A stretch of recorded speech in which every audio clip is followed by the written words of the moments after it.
to Florida in June and found this awesome apartment/townhouse that was quite large and fairly cheap. The property was nice and quiet, mainly filled with graduate students, and my place overlooked a large pool that I was excited to use, having lived in Seattle for the past 3 years. I had a habit of looking out of my large window upstairs in the morning before I headed out to take care of my horse around 7 a.m. And most of the time there was no one there except for a man that did Tai Chi fairly regularly. About 2 weeks after I moved in, my ex-boyfriend had slept over, and the next morning we got up and were getting ready to go take care of the horses. While he's in the bathroom, I look out the window. An object in the pool catches my eye, and to this day, I will never forget it. There was a person at the deep end of the pool at the bottom, just sitting there. I kept staring, hoping that he would just move. I kept trying to convince myself that he was moving, that maybe it was the Tai Chi man doing some weird underwater exercise, hoping that I see a little breath bubble. Those 10 to 15 seconds felt like minutes, and I turn around and yell for my ex-boyfriend to come help, that there's someone at the bottom of the pool. Luckily, my boyfriend at the time had just gotten out of the Coast Guard and ran out to the pool while I grabbed my phone to call 911. By the time I made it out behind him, he was at the pool just looking down, and he told me to stop, that the man was already dead. He didn't want me to see, but proceeded to push the man over to the shallow end of the pool and pull him out. The guy's body was in a fetal position, stuck in rigor mortis. As I was trying to tell the dispatcher about him, he let out an awful death groan, and blood poured out of his mouth. It was horrific. The dispatcher kept trying to convince me to give him mouth-to-mouth, and wouldn't believe me when I said he was dead, long dead. She finally shut up when my ex took the phone and told her because he didn't have a CPR mask and there was blood in the man's mouth, that he didn't feel comfortable giving the man CPR. Soon, there were fire trucks and police everywhere. Some cops started asking us if we knew the kid and why we had pushed him into the pool. We got interviewed by detectives and everything. Turned out, the kid was a grad student who had a habit of going swimming at night, which you weren't supposed to do because there were no lights in the pool, and dove into what he thought was the deep end, but it was right on the edge. He had hit his forehead and broken his neck. He was only 25 and from China. The most messed up thing was that the apartment complex didn't clean out the pool right away, or really close it down. So I came back a few days later, after calming down at my ex's, to find that the pool had been used. I've actually found 2 dead bodies in my lifetime. The first time was when I was 16. I was riding bikes with a friend of mine through a narrow wooded area behind a strip mall. There was a bike trail back there, and it was kind of a known spot where teenagers would hang out. Secluded, but not that secluded. About halfway through the length of it, we rode by a guy that was standing on a big old wood-grain 70s style speaker that was leaned up against a tree.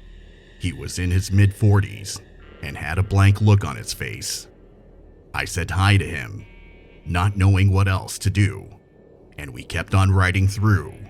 At the time, I didn't wonder what the hell an adult would be doing back there standing on a speaker.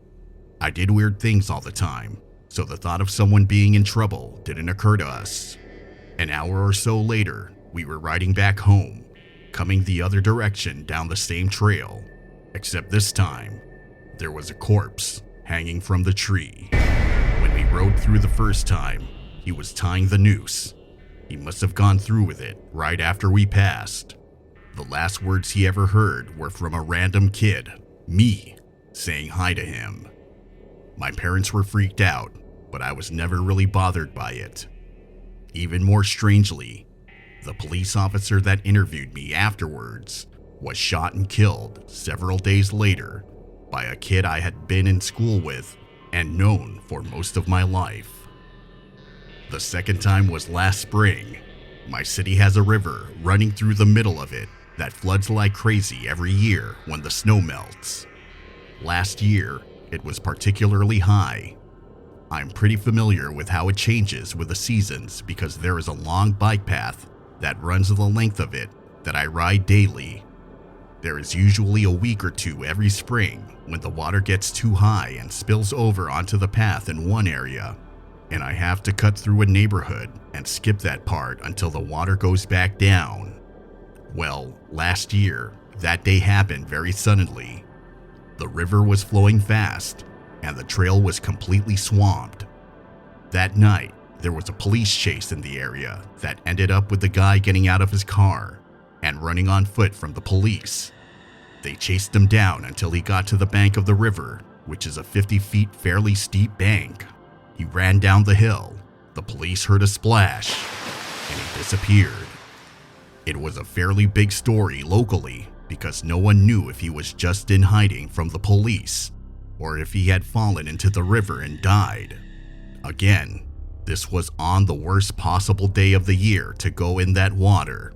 It was many feet higher than usual, fast and cold as hell. Fast forward about 10 days. I am on my ride and get to the spot where I have to decide to either turn off or keep going if it's not flooded. As I get there, the water level is down probably 2 feet from the day before, and the trail is rideable. I press on, and as I pass a dock that I always look at because it's usually covered in either ducks or hot Notre Dame rowing team girls, I notice a weird-looking log floating slower than the current. Cold wave and goosebumps hit me. I realized that isn't a log. I instantly knew it was that kid that had gone missing the week before. This was only maybe 500 feet from where he originally went missing. He must have fallen in and gotten tangled in branches and just broken free as I was riding due to the water level dropping back to normal. It took the police probably 10 minutes to show up.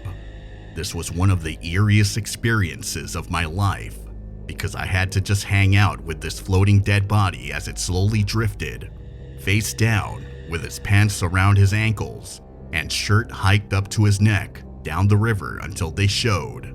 He was right near the shoreline. I could have reached out and touched him for most of the time.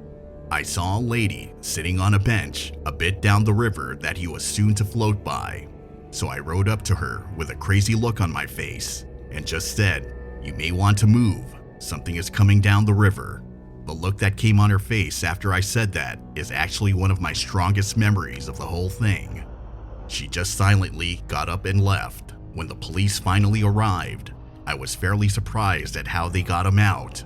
A guy in jeans and a t-shirt just hopped in the water and grabbed him with no gear on whatsoever, like it was no big deal.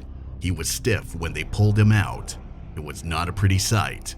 His family started showing up on the scene, and at that point, I took off and finished my ride. Turns out, a bunch of people I know knew the guy.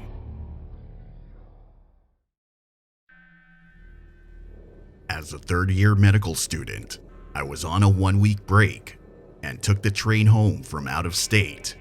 My wife worked and lived in my home state at a local hospital, and I had driven her to work. I decided to stop at McDonald's, and since the drive-thru line was long, I went inside. As I was waiting for my food, a younger girl came in and stated her mom was in the bathroom for a long time and that she was going to be late for school if her mom didn't come out. School started at 8 o'clock. I looked at my watch and it was around 8:10 if my memory serves. This woman was clearly in the bathroom for way too long. My first thought was, unresponsive woman, get in there. The McDonald's employee seemed unfazed. I ran back to the bathrooms and knocked. No response. I immediately ran back up to the counter and told the employee to call 911, given there was an unresponsive woman in the bathroom and that we needed to get in there ASAP. The lock was one of those that can be opened with the turn of a flathead screwdriver. The girl basically said there weren't any tools there, so I asked the guy who looked like a construction worker if he had one in his car. He ran out and I got the employee to sit with the girl on the other side of the restaurant because I knew what I was going to see, which was either A, a woman in a diabetic coma, B, nothing, and the mom ditched her child, or C, a dead woman. Unfortunately, it was C. She was opposite of the toilet in a one-person bathroom, seated on the floor in a pile of urine. She was barely warm, but a big gal. She was too big for me to pull flat to start chest compressions, and the McDonald's employees wouldn't help me move her because they were scared. I started compressions by pushing her up against the wall, the best I could do. Strangely, my phone, which was an old-school Verizon phone, one of the first that could play music, started playing Danny's song, since I must have pressed play up against my shorts on the wall. The cops finally got there and EMS showed. She was transported to my wife's hospital, dead on arrival. Really scary and nerve-wracking. I felt awful for the little girl. It was my first and only time doing CPR outside of the hospital, and I was actually impressed with myself for thinking quick. For those of you who aren't familiar, third-year med students are still in the idiot phase. The cop told me I was an idiot for doing compressions up against the wall. I was wearing sandals, so I'm sure I got pee on my feet, but the adrenaline made me not mind it. I also got to see a chest compression device in work for the first time.